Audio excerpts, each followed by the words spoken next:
Hello, everyone, and welcome to Real Estate Right Now, where real estate matters that matter to you. We are live from the Linda Craft Team Studios here in Raleigh, North Carolina, part of the Research Triangle Park. And I'm telling you what, today is going to be another great show. I'm just telling you. You know what? Listen, here's the deal, right? You go through this process of going, oh, I'm going to buy a house. I'm going to buy a house. I can't wait to buy a house. And then, you see a few houses, and then all of a sudden, the contract shows up. Uh-oh. That means that you got to start putting a pen to paper and things all of a sudden get real, don't they? Well, guess what? Well, today we have two experts who are going to take us from that contract to the close and talk about some things you should know in terms of contract to close. The first of my first guest is Linda Craft from Linda Craft Team Realtors here in Raleigh, North Carolina. Welcome, Linda. Thank you for having me, JSO. Thank you for being back. Mm-hmm. We've established up front here that we are actually married. And so, it's full disclosure. So we have said that to everybody that we are actually married. And so this is something that we do. Now, by the way, people would think that we talk about what we're going to do on the show. We actually don't talk a whole lot about it. We have just kind of an outline of what we're going to do, and then we go from there. How long have you been in real estate, Linda? 37 years. Okay. And a while ago, I said, what question are you going to ask me? Because I have no idea. Where are we going, Jay? Okay. So I gave in a little bit of it in the intro, Yeah. Right? The buyers, you show them a few homes, and it's kind of fun for them because they get to see the homes and everything. But then comes the time where the pens come out and there's this contract that comes out, and now things start to get real. So let's just start there. What should kind of a buyer know about getting ready to sign that contract that we need, where we should start? Yeah, well, after it's a contract, both the buyer and the seller has agreed to a date that they have to move. And this is about contract to close. And what we want is a smooth contract to close period. Right. We want a closing. And the difference between a contract that ends up terminating and never getting to a closing, and one that closes with happy buyers and sellers at the closing table, which we'll talk about later, is experience. If you want to have a smooth closing, it's really important that you have an experienced realtor representing you and that you have an experienced lender.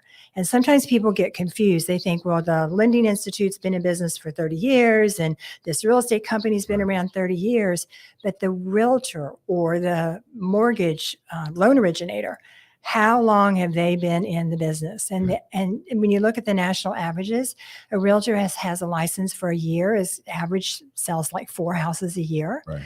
That's not very much experience compared to somebody that sells 400. Right. Or if they've been in the business for a couple of years, maybe they move their business and career up to maybe 10 houses a year. Right. That's different experience level than 10,000 houses in your career.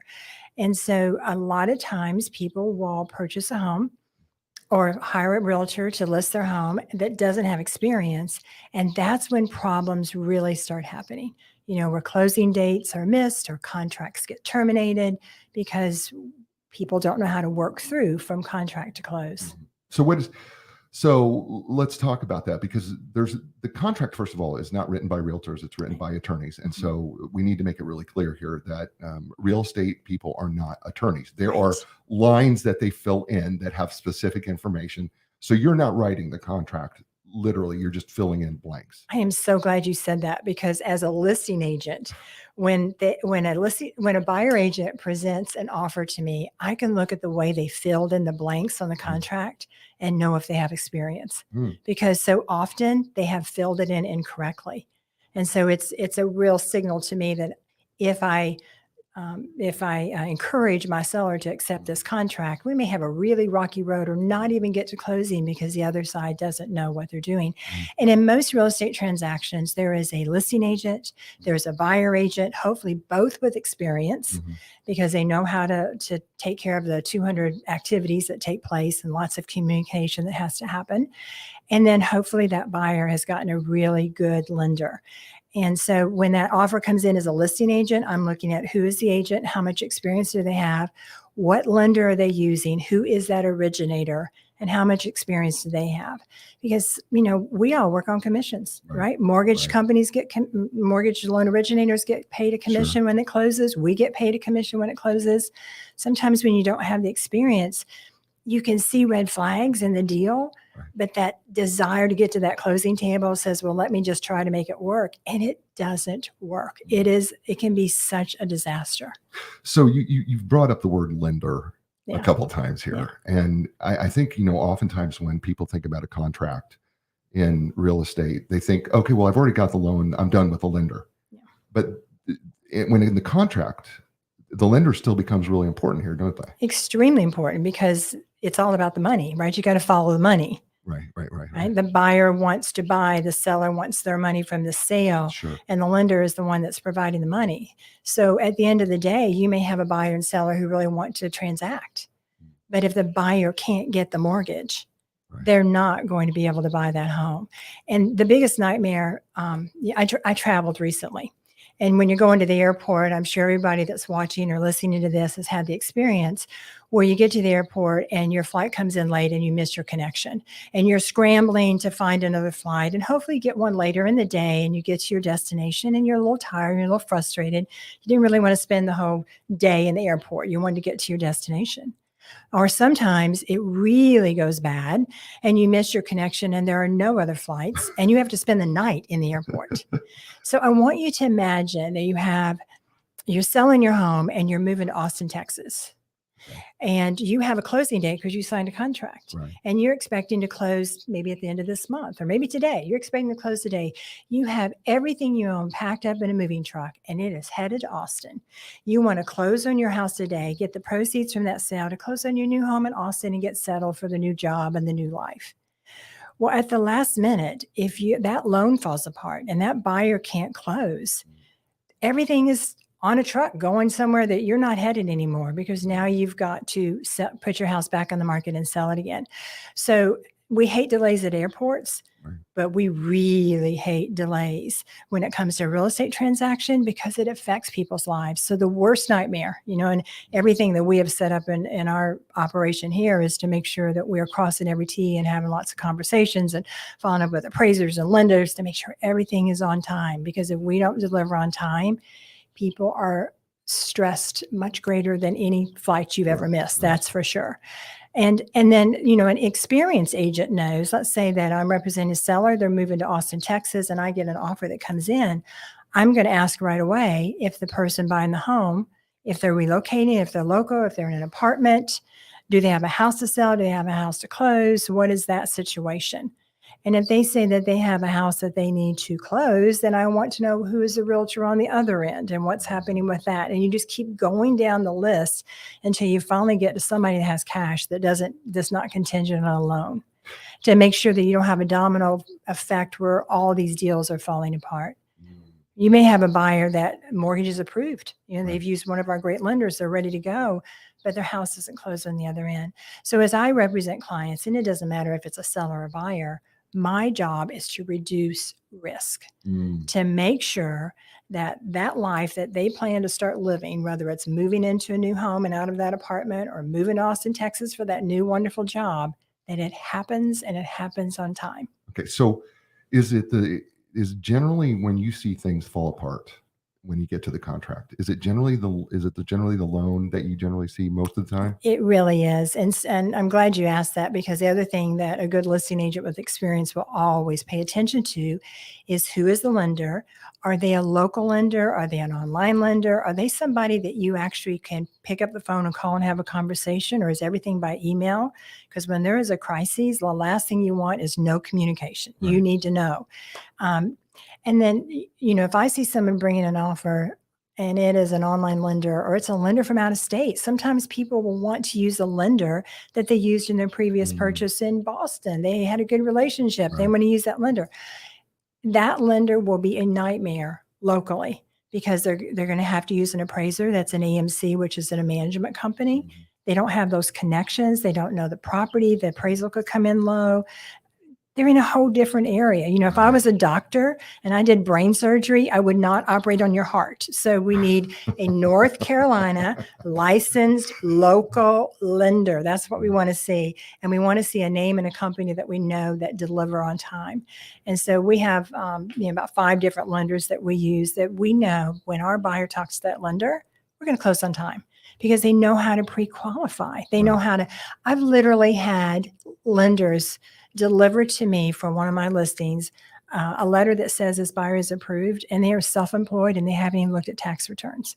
I'm like, this letter is nothing, and you are, well, I want to say an idiot. I mean, they're not, it's just terrible. Right. So, but when you have a lender that knows how to qualify Right. and they put you through all their programs that they do and you're ready to go, you're going to be able to close. The only thing that's probably going to stop a closing is if you die. And I've actually had that happen 2 times in my career where the buyer did not make it to the closing table for really good reasons. Yeah, that's a really good. I Yeah. think death qualifies as a really good reason for Yeah. not getting to the closing table. So let's give people a little bit maybe of something that they could do. Let's say you're a buyer, right? You have your lender. What is a tip that you could give a buyer to ensure that they're doing their part? Because I know you're going to do your part. Yeah. You're going to try to follow up with lender. But is there something they can do? Well, what's really important for the buyer is that first they choose an experienced loan originator. Right. I've said that like 10 times. Please, right. please. And then get all the paperwork that they need. And pretty much as everything is a portal now and online, Right. and you upload. It's a beautiful thing about a local lender. If you don't know how to do all that technology stuff, you can just go down to their office and bring them the paper. Right. But when they say they need something, they need something. And the other thing is, don't buy anything. That's another way that a buyer can disqualify themselves from a mortgage. They go out and buy a new car or a boat or furniture for the house, Right. and they get new credit, and all of a sudden those ratios are off, and now they're no longer qualified. If they're working with an experienced buyer agent versus a new agent, Right. that buyer agent knows to tell them, don't buy anything. Right.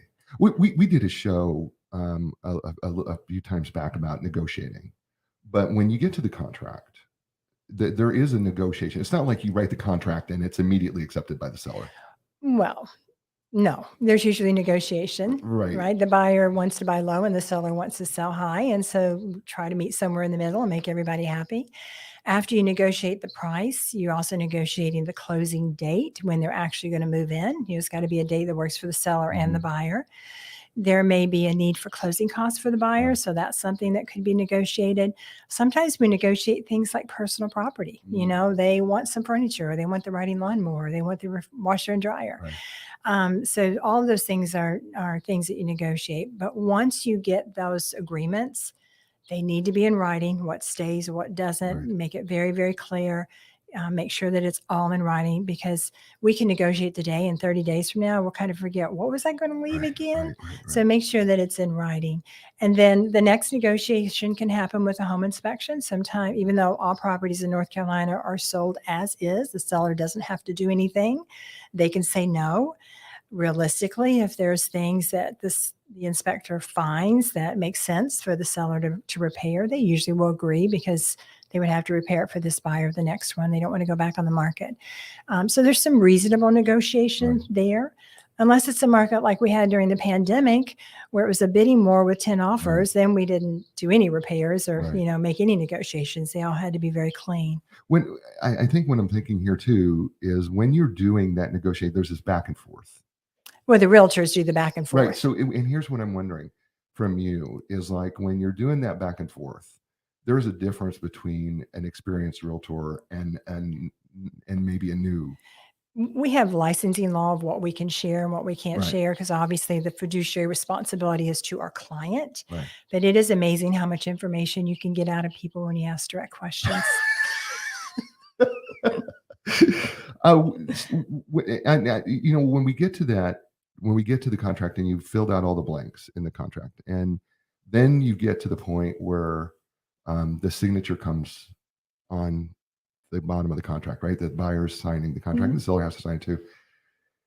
Everything is so happy until sometimes at the end, and sometimes people can feel a little bit funny inside about signing because they see the money. You're talking about buyer's remorse? Yeah. Yeah, buyer's remorse happens about 6 times in a real estate transaction or anything else that you buy that's a big purchase. I mean, that is just being human.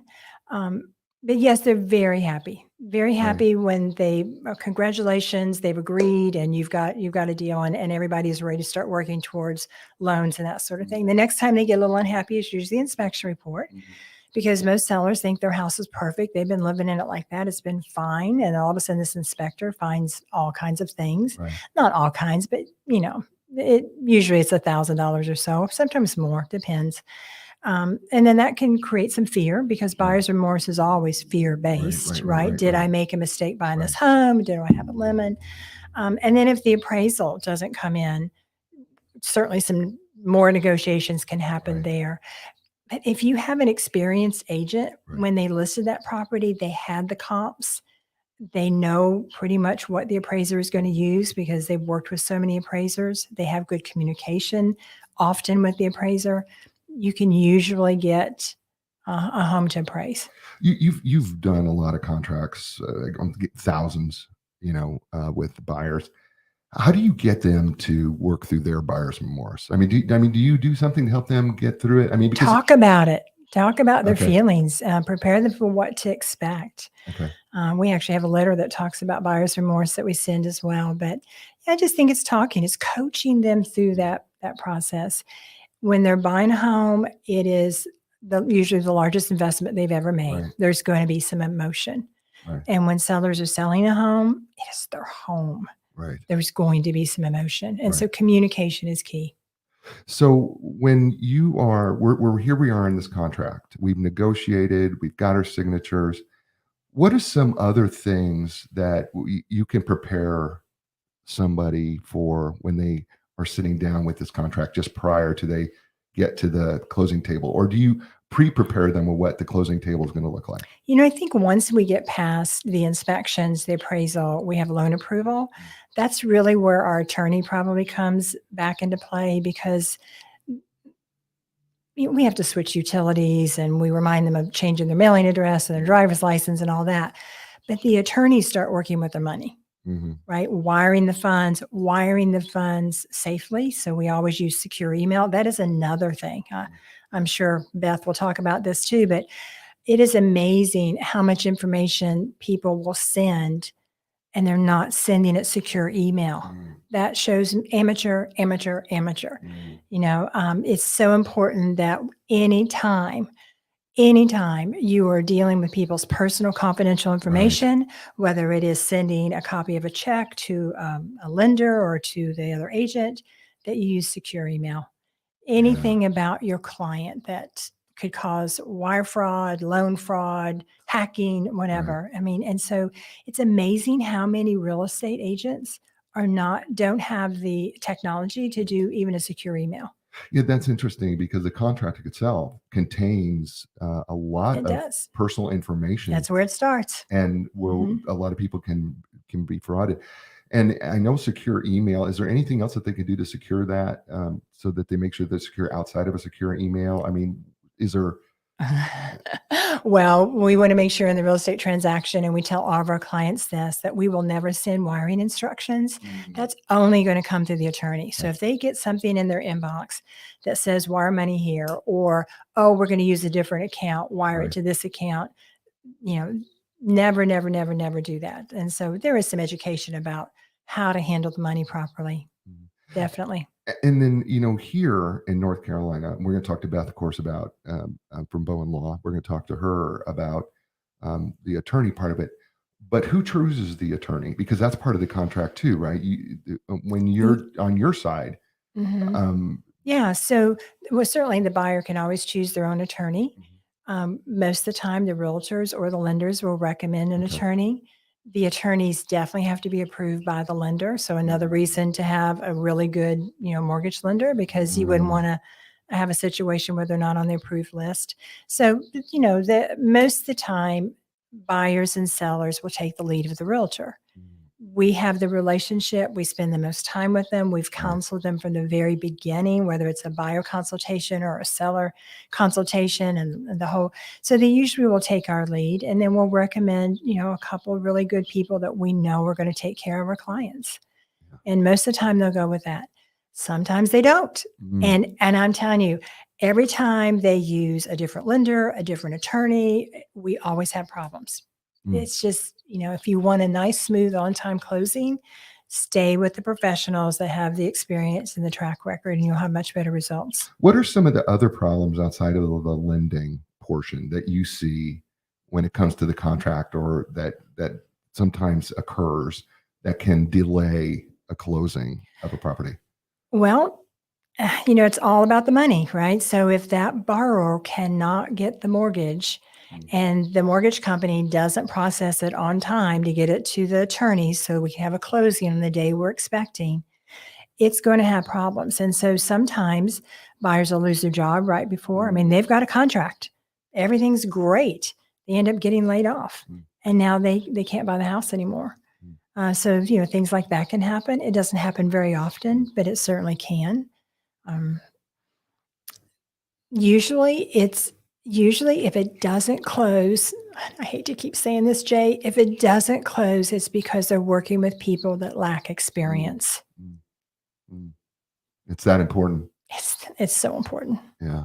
So, I noticed we got people who are watching all over there, and Paul Fitz, who's one of the lenders that are recommended here at Linda Craft Team, talked about. He says wire fraud, because evidently, that's a big deal. Oh yeah, let Beth talk about that.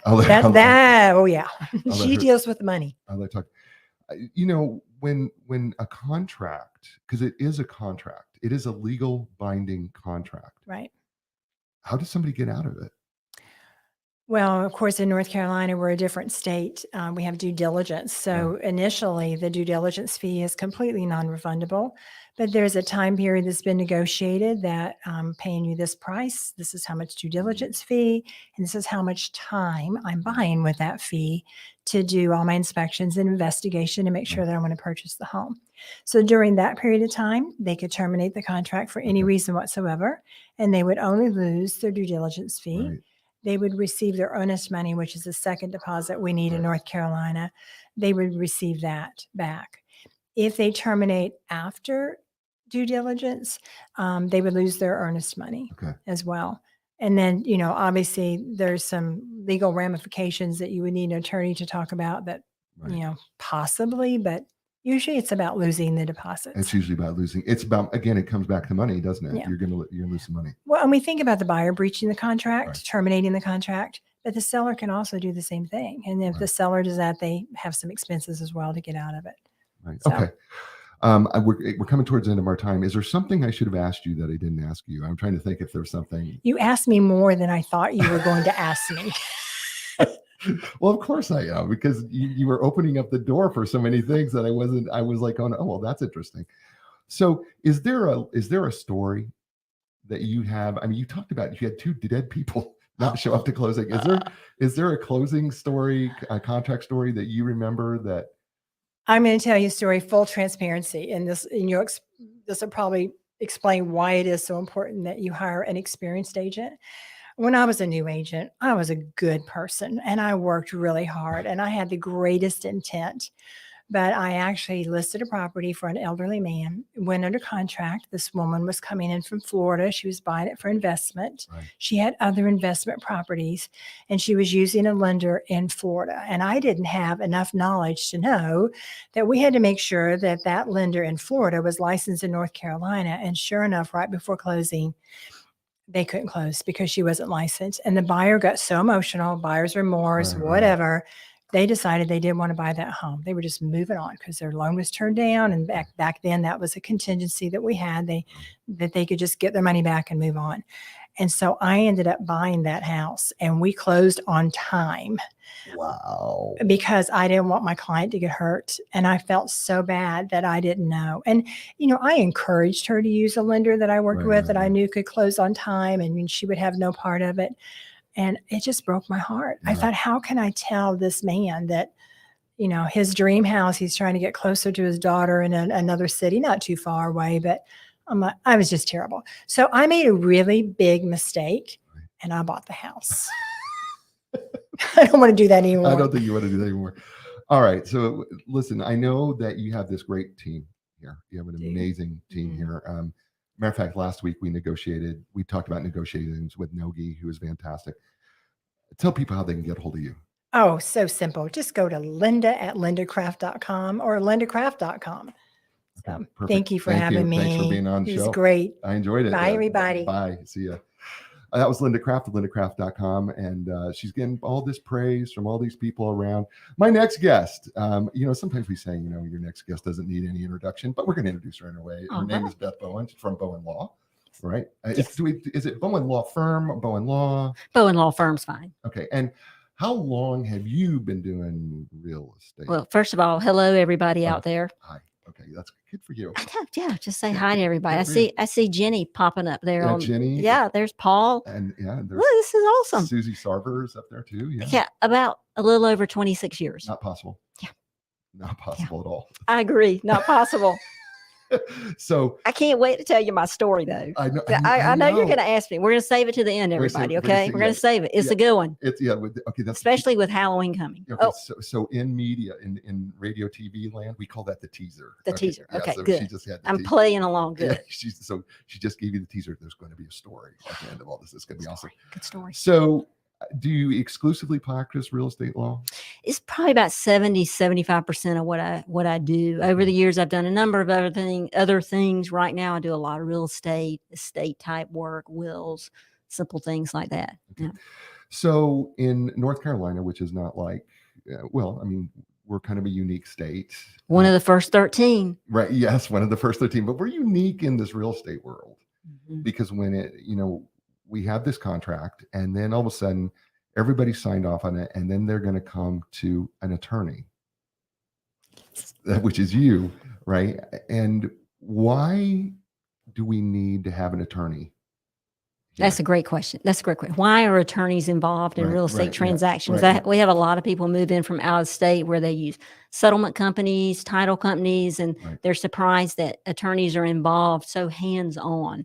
So in North Carolina, only a licensed North Carolina attorney can certify title to a property in North Carolina. So who would want to know about the title to a property? Probably a buyer who's buying. So they don't want to buy a property that has a loan on it. They may only want they only want to put their own loans on it. If there's a lender involved, they're going to want to make sure their loan money is in first lien position, and they're going to ask me to certify to that. Okay. You just threw out a lot of stuff. A lot of fancy technical words. There's just a lot of stuff here because now we've got this kind of this trinity of the realtor, the lender, and you, right? Everything seems to have to work together. And Linda was talking in the previous segment that the loan officer was so important, the lender was so important. It still becomes important even after the contract when it gets to you. Yeah. She really hit the nail on the head with that lender idea of having somebody who really understands how loans work in North Carolina. Somebody you can walk into their office and sit down and look at eyeball to eyeball if you need to. Just huge. Really huge. So as the attorney involved in the transaction, we investigate the property. So to give this opinion about the property, I like to think of it as the property is telling a story. And so I'm going to find out the details of this story. And some of it I'm already going to know just because the contract's given me an address, maybe. Most of the time the address is correct. Sometimes it's not. New construction, it can be confusing what digits are and things like that. But investigating the property and giving an opinion on it means I have to look at a lot of public records, mainly the Register of Deeds, some judgment searches, some other local municipality searches that we'll look at. So we can determine, is this a property that our client would buy? Would I advise a client to buy this property? The lender's also asking me, would you advise me to loan money for 30 years on this property? While you're doing that, Beth, I'm going to go check out their credit history. I'm going to do some of that other consumer protection type stuff. So there's a lot of things going on behind the scenes once this contract gets signed and delivered for us to start investigating. How cool is it that you're a private eye? It is. It's so cool. I tell employees when I'm hiring people, do you like to be nosy? Southern style, though. We do it very politely. Very politely, but you get to be nosy. It's so fun. Yeah. So when you're doing the search on the property, how far are you going back? Kind of depends. A lot of times we can tack on to a prior policy. That phrase tack on. We try to find a prior title insurance policy where a title company has said this property is worth insuring based on what we know about it from other licensed attorneys. There's nothing out there that we call clouds the title that creates anything that we wouldn't take a risk on. And if you can find a good policy, you could tack onto that and kind of keep going. Most good attorneys, though, will go a little further back in the chain. Some will go as much as 30 years back. Wow. I know for me personally, I've done title searches so long that I can get comfortable with the title. Usually takes me 2 or 3 chains back into the title. Before the show started, you and I were chatting, and going back to the lender piece, you talked about somebody who buys the house like with cash and takes out a loan. And there's 2 different ways of looking at that when you're working with a lender from your perspective. Can you help people understand that? You were talking about clear and cloudy. Right. Yes. Yes. So the contract, when you read this contract, I would advise folks, if you have some time, read the contract. It's set up really well. The realtors, the lawyers in our state have worked together to come up with a document that works well for both parties. At certain times during the contract, it seems more favorable to the buyer and then to the seller. But in any event, it's a document that really gets folks to the closing table where they understand what's happening with this property. And ultimately, the buyer wants to buy and the seller wants to sell. And it's a document that really helps to do that. Within that contract, there's a particular paragraph that says the seller's going to deliver a good title, a warranty deed, a general warranty deed typically. And so in investigating the property through our title search to give our opinion, we'll discover, is there a cloud on the title? Well, what kind of cloud could there be on the title? A mortgage. Maybe the seller has just your typical first mortgage. Maybe they also have an equity line. The title could have some covenants on it.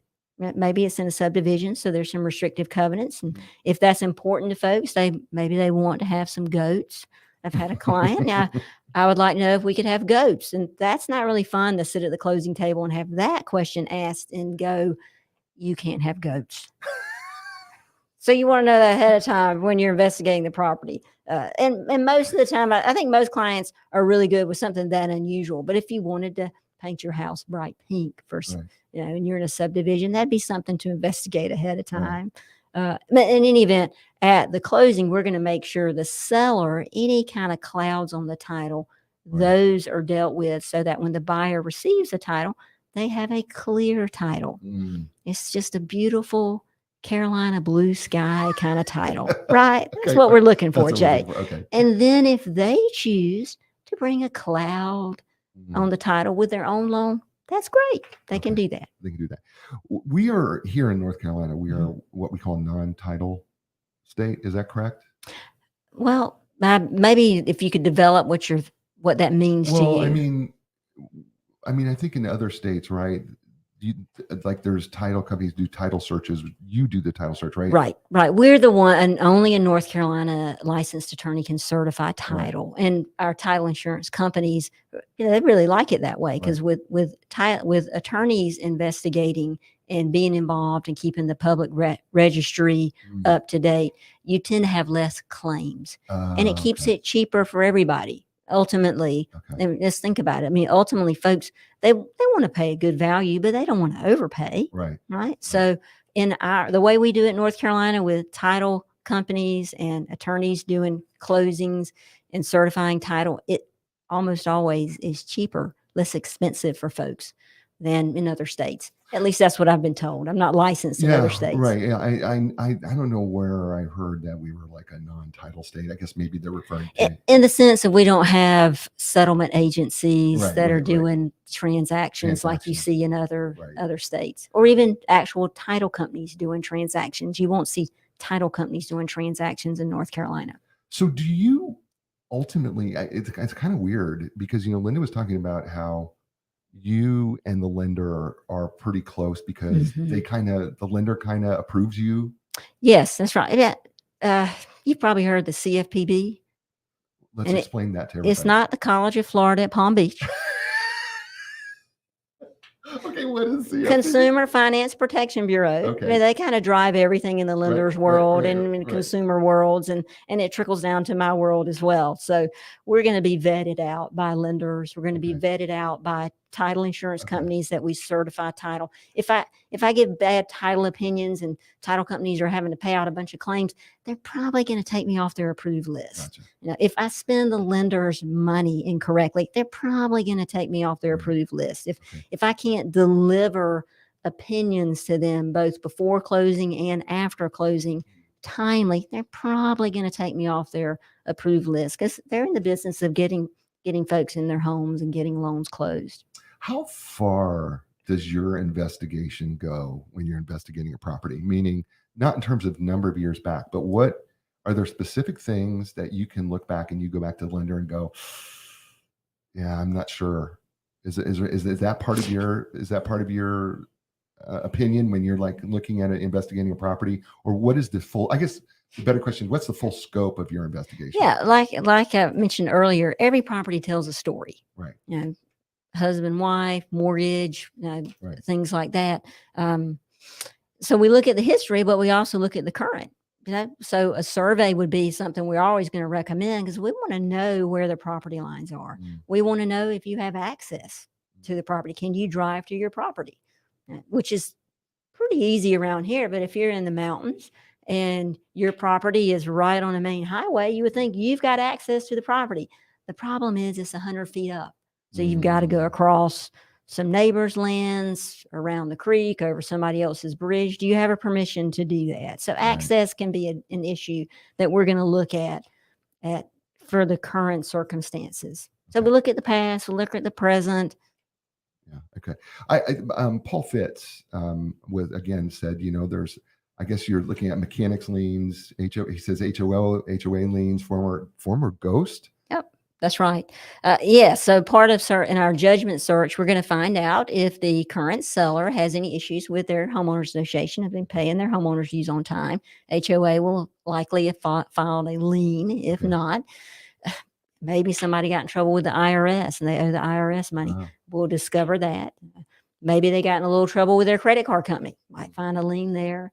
Maybe they got in trouble with a neighbor or something. So we'll find all those liens. The mechanics liens show up related to new construction. Typically, we have a great statute now that's in place where you can go to a website and learn a lot about a property and who has the potential right to file a lien on a property because they performed some work on the property, like maybe they did some framing or they supplied some windows, things like that. They want to make sure they get paid so they can go to this site and post notice. Doesn't mean it's a lien. Just says, hey, you attorneys out there, if you do anything on this property, you better check with us to make sure we've been paid.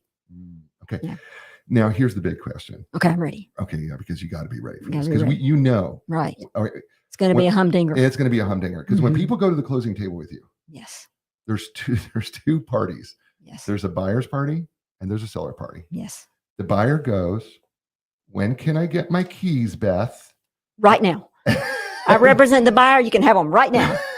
Well, that's not exactly true, is it? Why not? Well, I mean, it's not literally written in the contract, I think. Right. But you make a good point. Technically, the buyer does not own the property until the deed that says they're the owner is recorded at the Register of Deeds in the county where the property is located. So at that moment is when they technically can have the keys because they own the property. Right. I really love it when the real estate agents talk about that ahead of time, though. So I don't have to deal with the angst at the closing table. Right, because the deed has to be recorded. How long does it typically take to record a deed? It depends. If it's the last day of the month and it's a Friday, everybody's closing the last day of the month on a Friday, the last Friday of the month. Right. So it could be longer. It could be a couple hours, could be 4 hours, could be 5 hours. Right.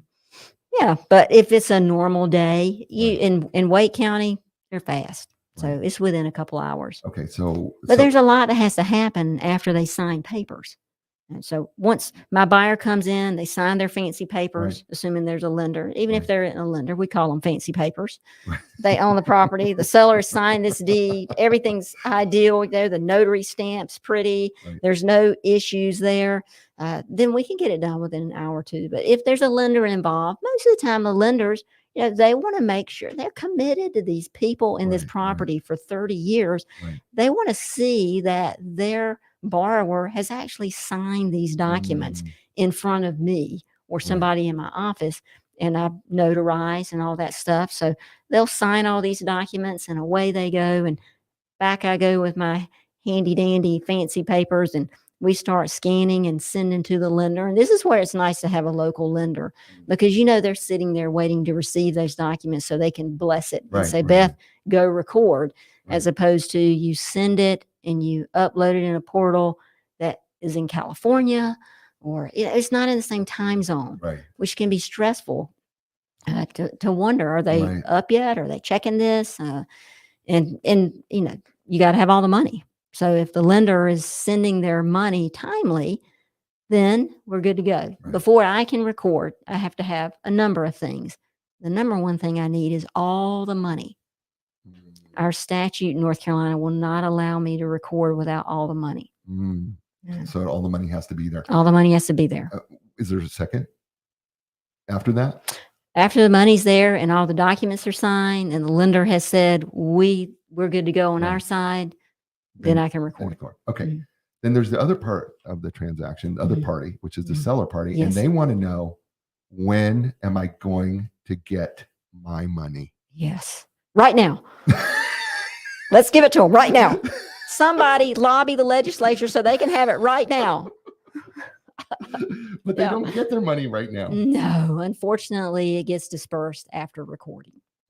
Yes. So so technically, when you get your keys? Yes. We're all at the register of deeds together, handing the money to the lender who's getting paid off, getting the money from the lender who's giving it to me, passing keys. It would be great if it could all happen simultaneously together.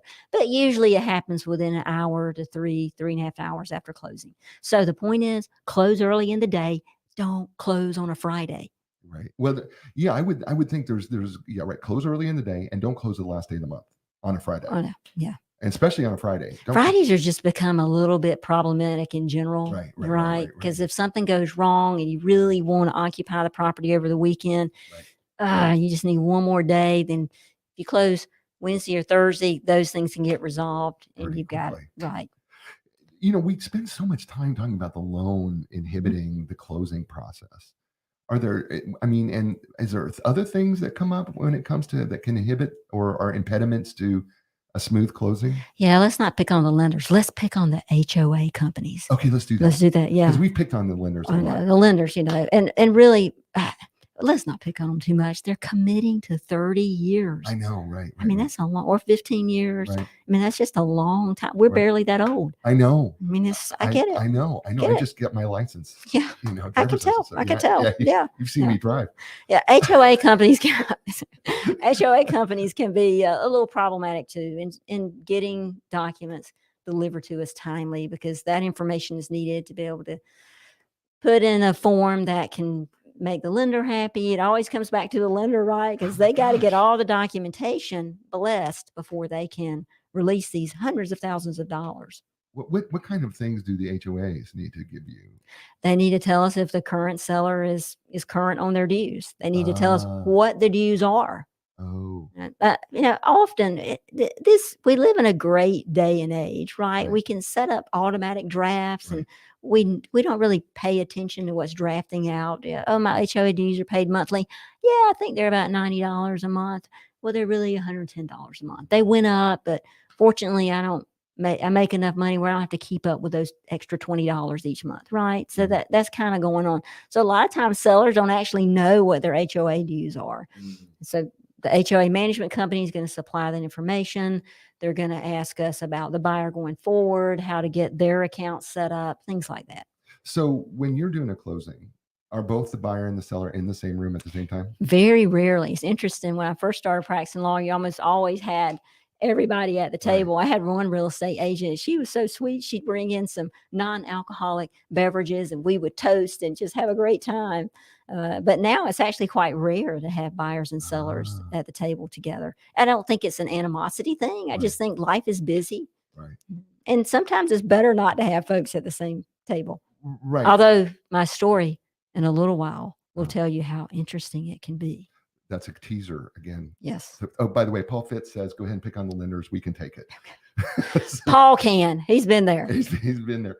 So good old Paul. Oh, he's, listening. By the way, thanks everybody for watching and listening all over. We really do appreciate you. And those who are going to be listening on the podcast, we really appreciate you. We know you have a lot of choices. Thanks for listening to us here on Real Estate Right Now, where real estate matters that matter to you.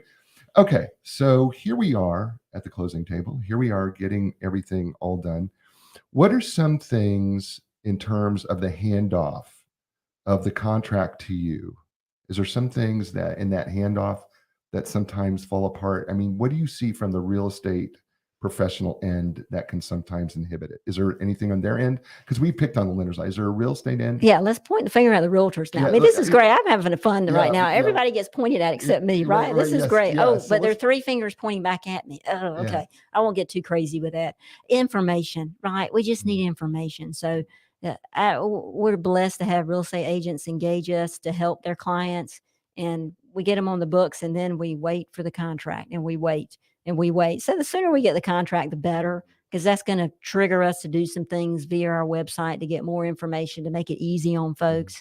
And then if there's a change during the process, maybe there was an agreement on some seller paid closing costs, negotiating some repairs, things like that. It's really great to know that ahead of time instead of the 12 hours before closing. Right. And then we've got to give that information to the lender, and they've got to jockey with information.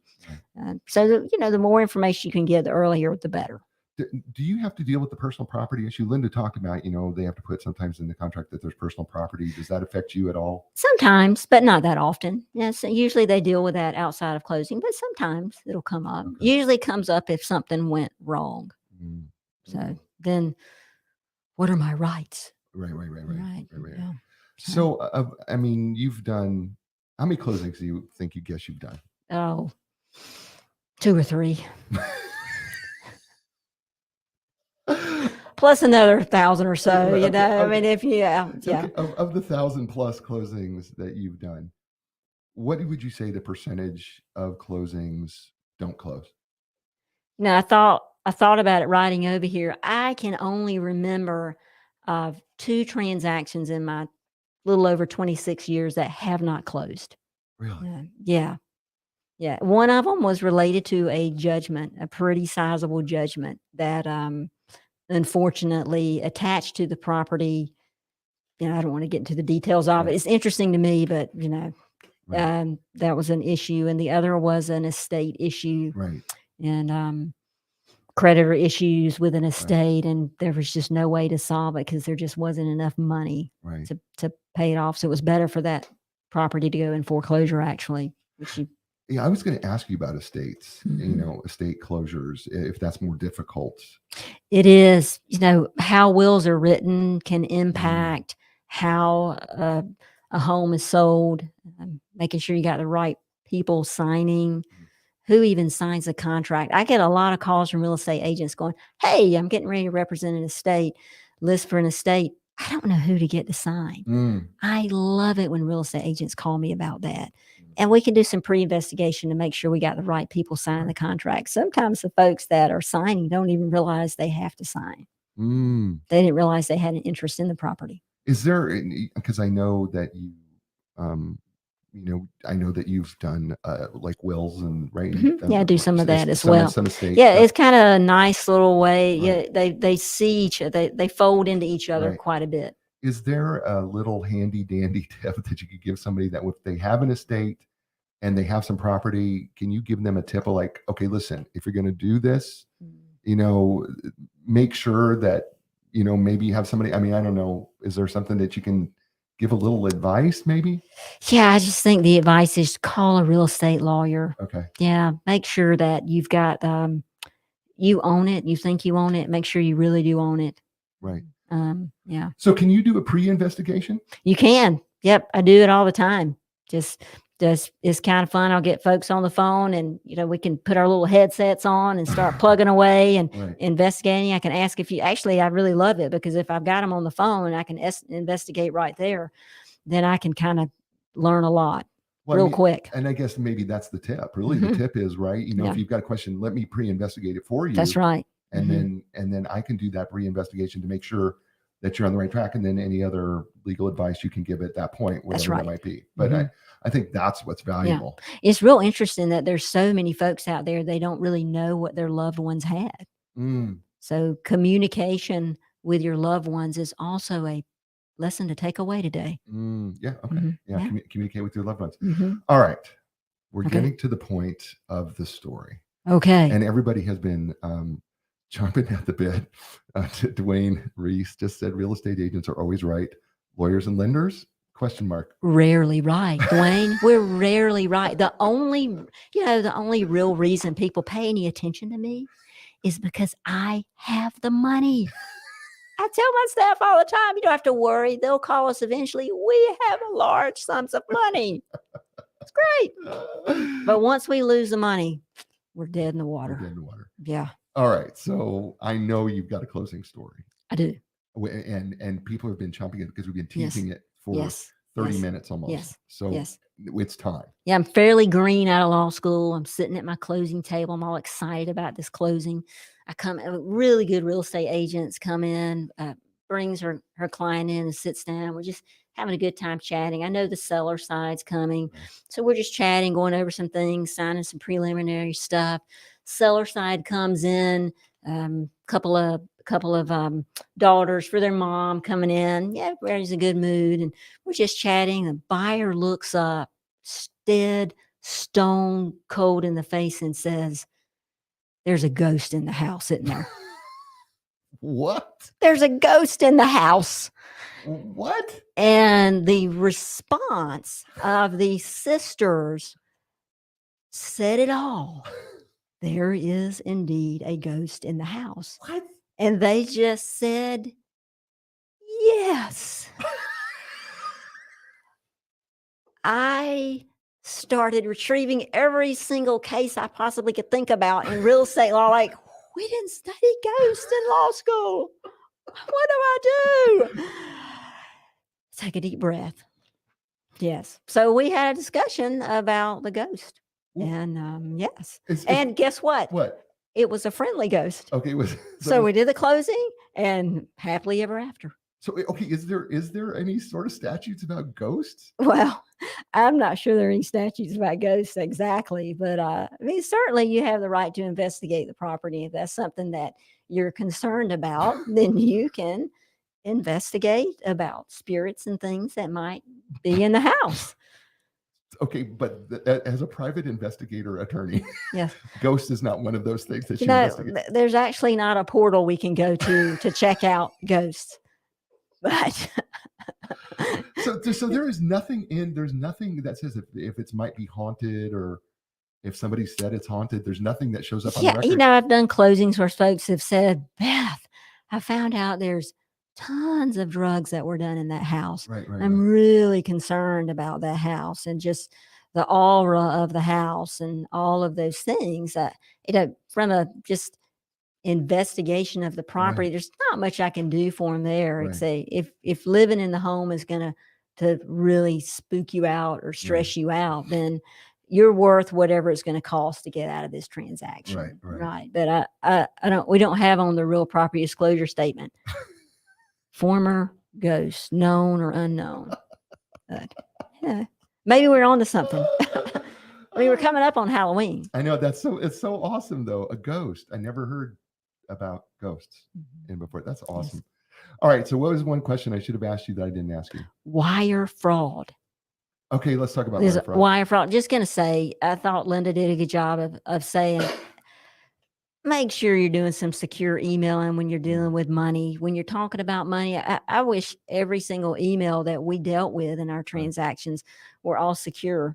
The bad guys are watching, so they hook on, and the place that they want to hook on the most is When can we possibly catch somebody when they are most vulnerable and get them to send us money?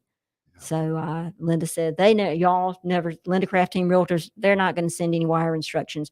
Real estate agents in North Carolina, they're taught not to send wire instructions. So get your wiring instructions from your closing attorney. Your closing attorney is going to have a process. Oh, we've been drilled with our processes. We've been vetted by lenders. We've been vetted by title companies. We are really intense about how to deal with money. And that's one of the reasons I think we're in it, because we have the state bar looking over our shoulders with our money. And then, so be careful. Okay. So how can people get a hold of you if they've got a question? 919-859-3224. Beth at bowenlawfirm.net. Okay, give them that phone number again, because you know the rule of 919-859-3224. And the email address one more time. Beth at bowenlawfirm.net. N-E-T.